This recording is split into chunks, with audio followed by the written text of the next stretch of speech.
Salut, aujourd'hui je vais t'expliquer les techniques que j'utilise pour essayer de passer outre les blocages mentaux qui t'empêchent de... En fait c'est un peu long, ouais, c'est un peu trop long. Non, on va dire... Yo, aujourd'hui je vais t'expliquer comment te créer une nouvelle identité et passer à l'action. Donc tout simplement parce que on a tous déjà eu cette envie de changer, euh, de cette idée de d'être meilleur, de passer à l'action et de se créer une nouvelle habitude tout simplement. Par exemple, créer une chaîne YouTube, commencer à faire du sport ou n'importe quelle autre habitude. Mais on a souvent cette idée idéalisée de nous-mêmes, mais on repousse toujours le lendemain. On a toujours des excuses qui nous empêchent de passer à l'action. Donc, en fait, ce qui nous empêche, c'est notre mental. Parce que notre corps, lui, c'est une machine à s'adapter. C'est lui qui, quand tu fais du sport, pendant que tu dors, il va recréer tous les muscles, les tendons, les ligaments, améliorer ta santé cardio-respiratoire. Et il va s'adapter tout seul. Même ton cerveau, il va créer des nouveaux circuits neuronaux sans que tu t'en rendes compte. C'est lui qui participe au processus. Donc, le seul truc qui t'empêche d'avancer, c'est ton mental. T'es trop en train de réfléchir. Euh, on est toujours tous en train d'essayer de relativiser, en train de trouver des excuses. Donc, en fait, la solution pour essayer de passer outre ce problème, tout simplement, c'est d'essayer de redevenir un enfant.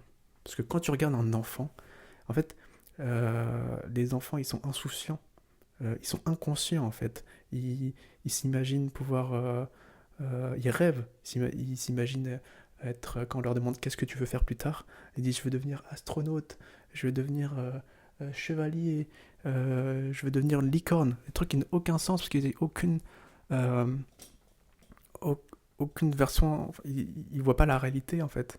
Ils n'ont pas encore la société qui leur a dit ce qui n'était possible ou pas possible.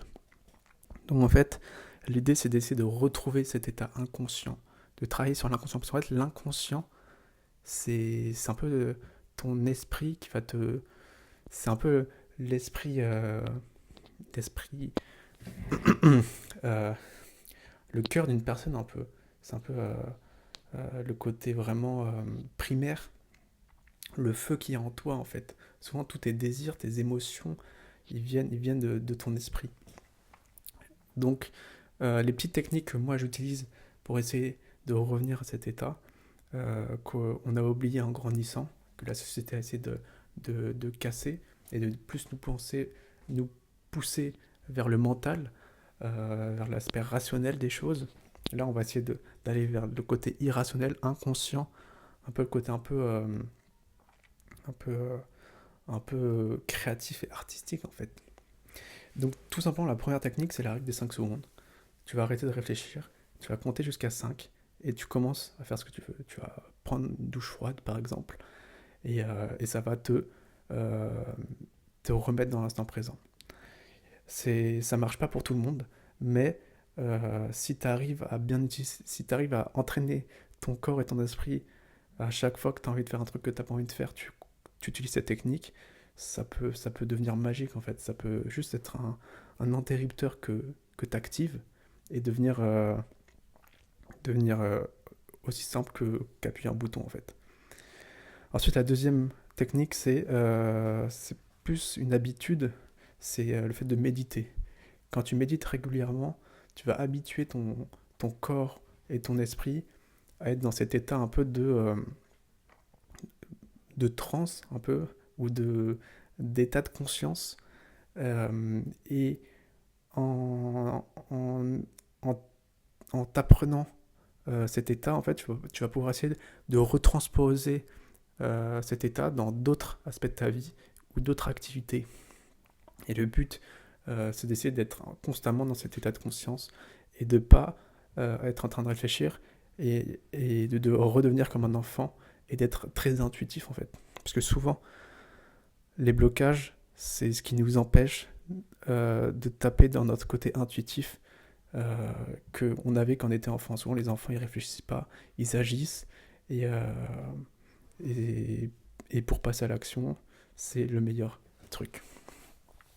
Ensuite, tu as l'environnement, tout simplement.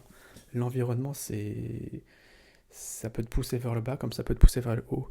Donc le fait de réfléchir et d'essayer de designer consciemment ton environnement, c'est un point qui, qui peut faciliter grandement ta prise de décision et ton passage à l'action, tout simplement. Donc voilà. Par exemple, j'ai mis un exemple, si tu as envie d'arrêter de manger du chocolat ou des sucreries, par exemple, si tu en as dans ta cuisine, ça va être beaucoup plus difficile que si tu n'en as pas. Si tu les enlèves de ta vision, de ton environnement, tout, tout d'un coup, tu n'as plus besoin d'être discipliné ou d'être motivé, parce que ça va s'opérer naturellement.